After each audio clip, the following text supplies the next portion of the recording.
Good morning, children. Welcome back again in computer class. Dear children, I hope you are doing well at your places. Now, today we are going to start chapter number 4, that is computer memory. In the last class, we have studied chapter number 3 inside the system unit, and we have discussed motherboard and the various components that are attached on the motherboard.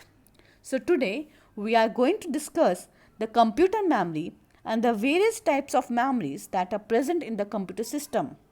We will also discuss how the memory is stored in the computer system.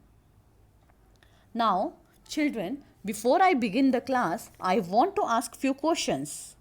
My first question is, what is your name?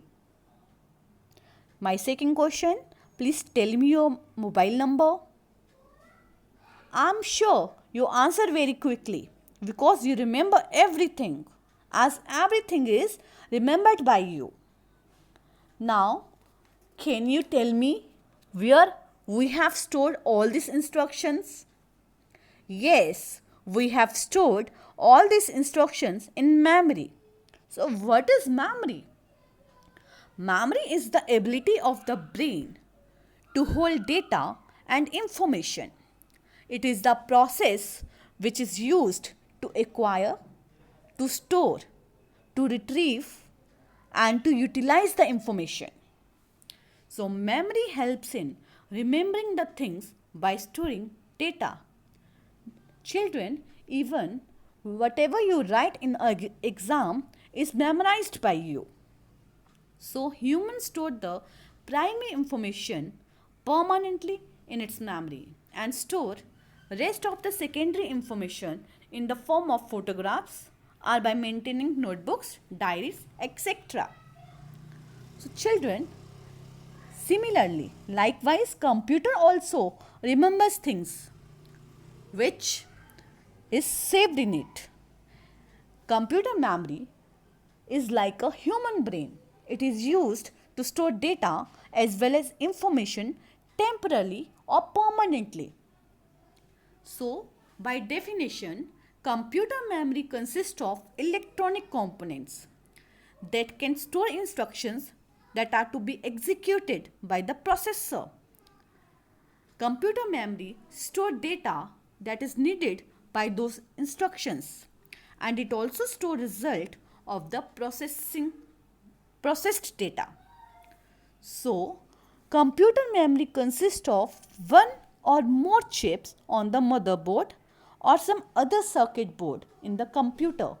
You have seen in the last class RAM. RAM is the computer memory that we are going to discuss in the next class. So, computer memory stores data as well as information, temporary or permanent. Computer memory is measured in bits and bytes. Now, children, what is bits and bytes? Let's discuss. But before that, I want to explain the difference between computer memory and human memory. Children, computer has larger memory than humans. As if I am going to ask you, children, do you remember your first day of school? You will say no. But computer can store information.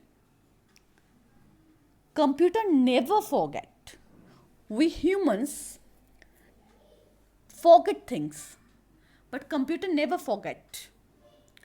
It can keep any information for a longer period of time. Now, what is bit? Now, children, bit stands for binary digit 0 or 1. Bit is the smallest unit of information or data which can be stored in a computer. 1 means on and 0 means off. Now, what is on and off?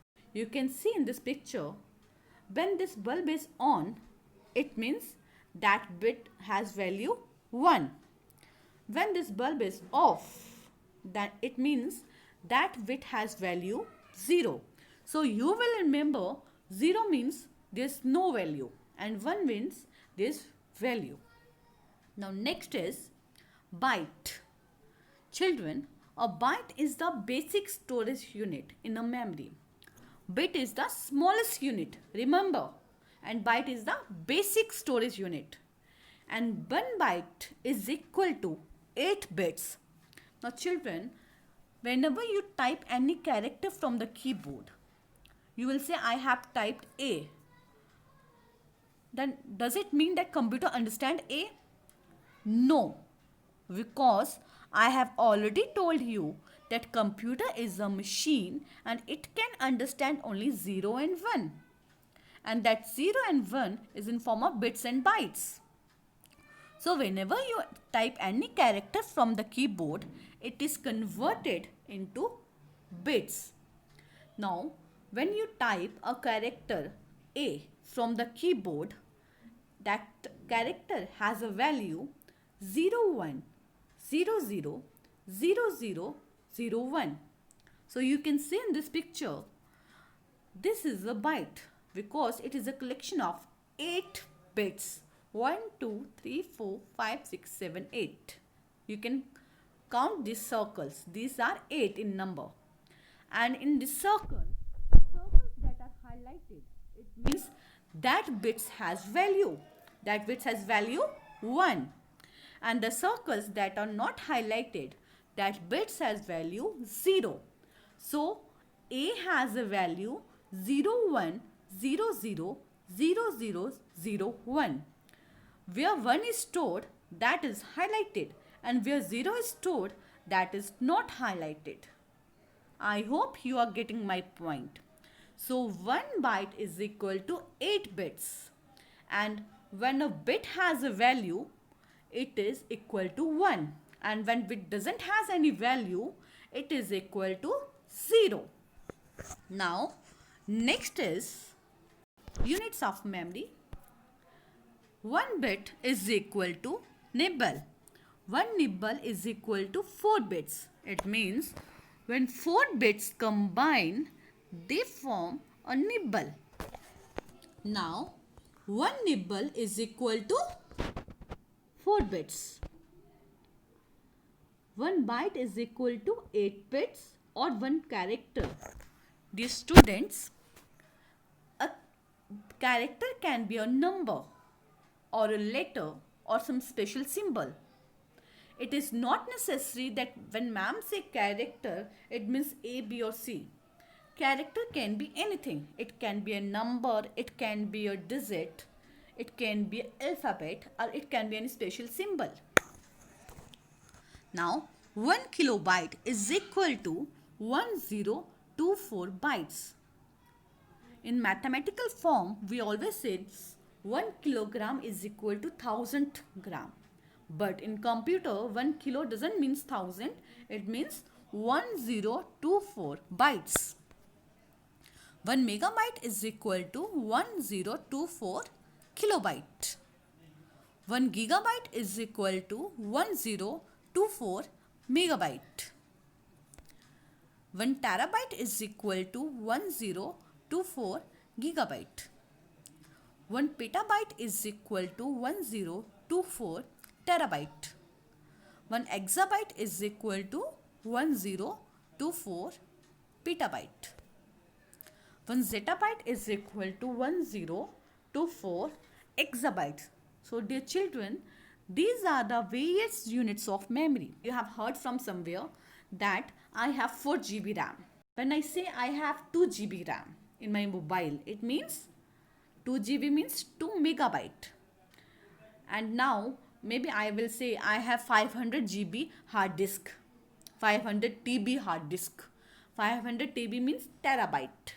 500 GB means gigabit. If 1 gigabyte is equal to 1024 megabyte, if I have 62 GB RAM, then you can imagine the amount of storage memory that I have in my mobile. So in my mobile, I have 64 GB memory. It means 1024 multiply 64 is equal to that amount of memory I have in my computer. Primary memory and its various types we are going to discuss in the next class. So that's all for today. Thank you, children. Stay home, stay safe.